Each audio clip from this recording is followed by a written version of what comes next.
You ask Tiger to solve. This deals with linear equations with one unknown. The final result is x equals 3. Let's solve it step by step. Group all x terms on the left side of the equation. Subtract 4x from both sides. Group like terms. Simplify the arithmetic. Group like terms.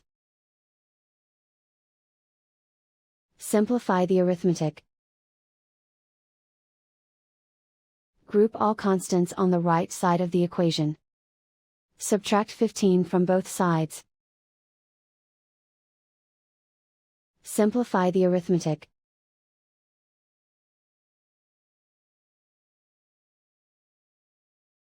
Isolate the x. Divide both sides by -6. Cancel out the negatives. Simplify the fraction. Cancel out the negatives. Find the greatest common factor of the numerator and denominator. Factor out and cancel the greatest common factor. And so the final result is x equals 3.